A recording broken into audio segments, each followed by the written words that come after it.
Bonjour, je me présente, Thierry Lanois. Je suis coach depuis 2011 et spécialisé dans l'accompagnement au changement. Et que dire d'aujourd'hui avec cette période depuis des semaines où nous subissons beaucoup de changements. Et ce que j'avais envie de vous parler aujourd'hui, c'est surtout de nos émotions. J'avais envie de parler d'une émotion en particulier, la peur. Pour quelle raison je vous parle de la peur? Parce que derrière la peur, on y met souvent beaucoup de choses. Et ce qui est dommage, c'est de passer un petit peu à côté de ce cadeau, quelque part, que l'on a, de s'intéresser vraiment à cette émotion que l'on a. Avoir peur, alors je vais prendre un exemple, ça peut être peur de ce virus, justement, ça peut être peur aussi d'une simple araignée. Pour certains, une araignée, c'est vraiment horrible. Ça peut être peur de prendre l'avion, ça peut être peur de faire quelque chose, ça peut être peur de demain, ça peut être peur du futur.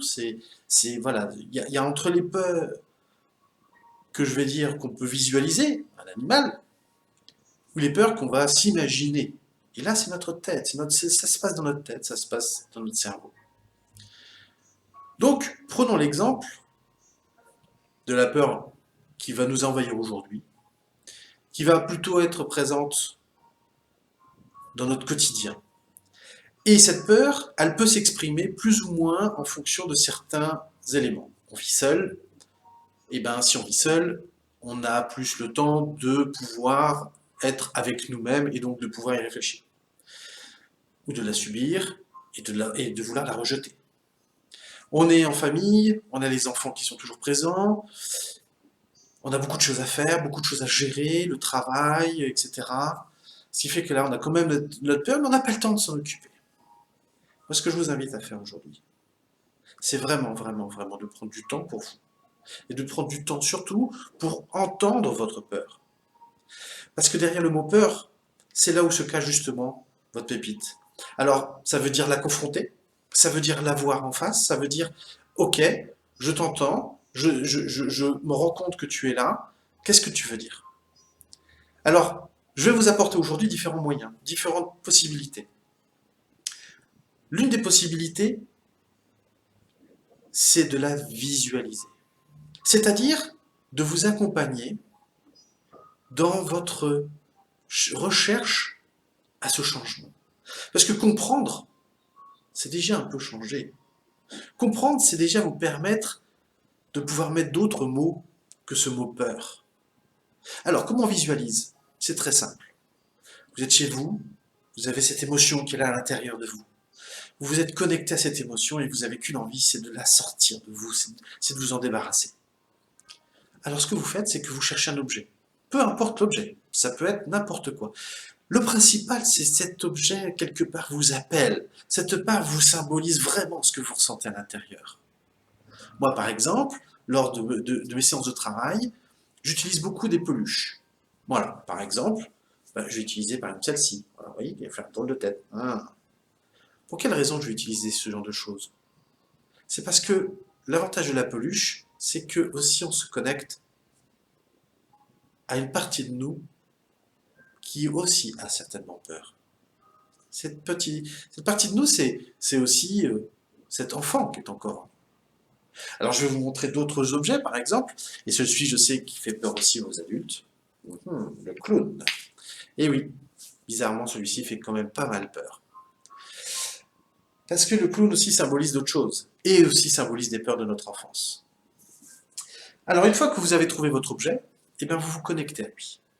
Vous êtes en phase avec, et vous essayez d'entendre ce qui se passe à l'intérieur de vous pour pouvoir le sortir de vous et de le mettre dans cet objet, pour que ce soit cet objet qui symbolise votre peur.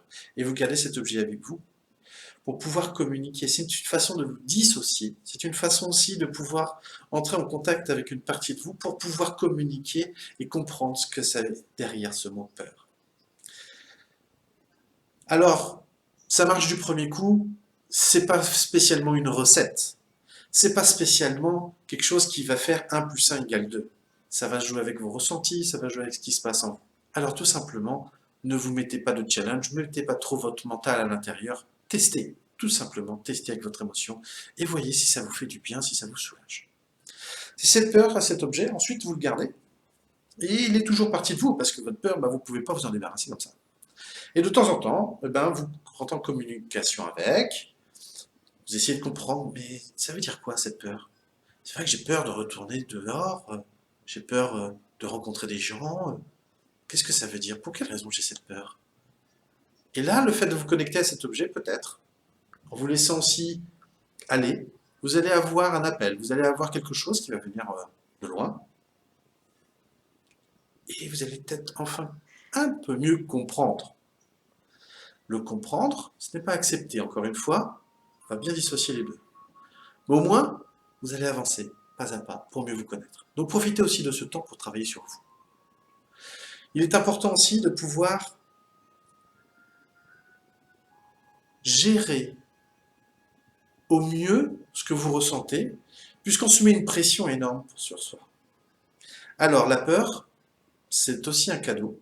La peur est une émotion que l'on a avec nous et que l'on aura toujours parce qu'elle nous a sauvé la vie pendant très très très longtemps, sinon nous ne serions pas là sans elle.